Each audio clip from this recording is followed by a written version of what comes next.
Королева Ирландии, ты дала надежду своему народу во время бедствия и утешила его в печали.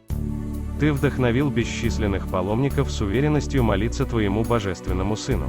Вспоминая его обещание, просите, и дано будет, ищите, и найдете. Помоги мне помнить, что все мы паломники на пути к небесам. Наполни меня любовью и заботой о моих братьях и сестрах во Христе, особенно о тех, кто живет со мной. Утешь меня, когда я болен, одинок или подавлен. Научи меня, как с еще большим благоговением принимать участие в святой мессе. Дай мне большую любовь к Иисусу в святом таинстве. Молитесь за меня сейчас и в конце моей смерти. Аминь.